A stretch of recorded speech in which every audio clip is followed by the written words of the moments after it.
Hi, boys and girls. Today our story is The Night Before Christmas. This story is by Clement and illustrated by Bruce Watley. You have probably seen this story before, but maybe it has some different pictures.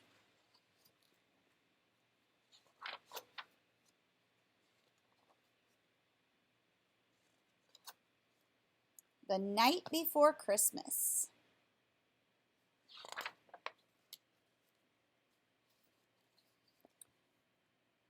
'Twas the night before Christmas, when all through the house not a creature was stirring, not even a mouse. The stockings were hung by the chimney with care, in hopes that St. Nicholas soon would be there.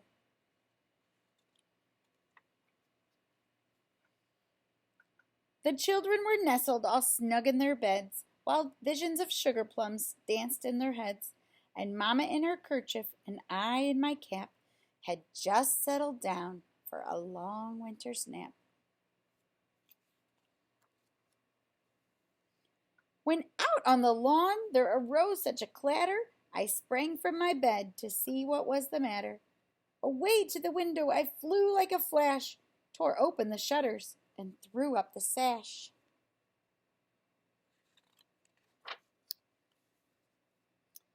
The moon on the breast of a new-fallen snow gave the luster of midday to the objects below, when what to my wondering eyes should appear but a miniature sleigh and 8 tiny reindeer.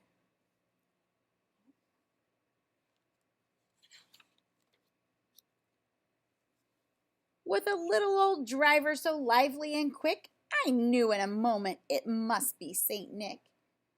More rapid than eagles his coursers they came, and he whistled and shouted and called them by name.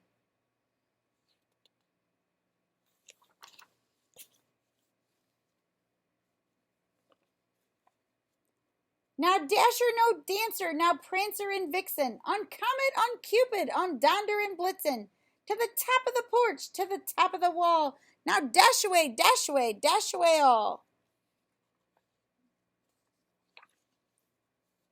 Sorry, we had some mix up there.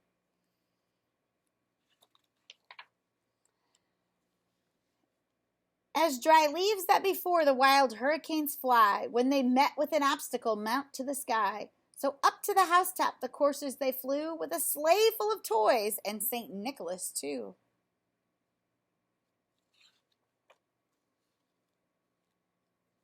And then in a twinkling I heard on the roof the prancing and pawing of each little hoof. As I drew my head and was turning around, down the chimney St. Nicholas came with a bound.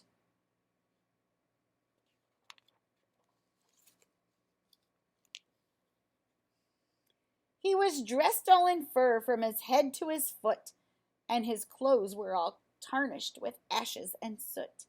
A bundle of toys he had flung on his back, and he looked like a peddler just opening his sack.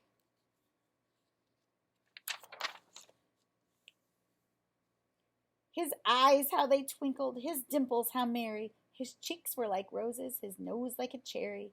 His droll little mouth was drawn up like a bow, and the beard of his chin was as white as the snow.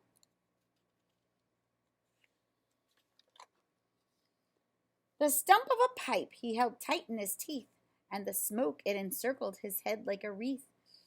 He had a broad face and a little round belly that shook when he laughed like a bowl full of jelly. He says, "Who is this?" He says, "That's me."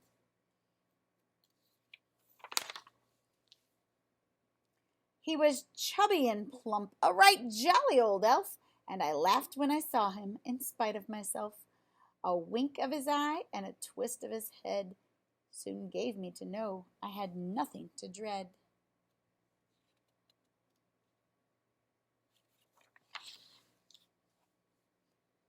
He spoke not a word, but went straight to his work, and filled all the stockings, and turned with a jerk, and laying a finger aside of his nose, and giving a nod, up the chimney he rose. Look, he's so surprised he got the gift he always wanted as a little boy. He sprang to his sleigh, to his team gave a whistle, and away they all flew like the down of a thistle. But I heard him exclaim, as he drove out of sight, "Merry Christmas to all, and to all a good night." The end. I hope you have a Merry Christmas too.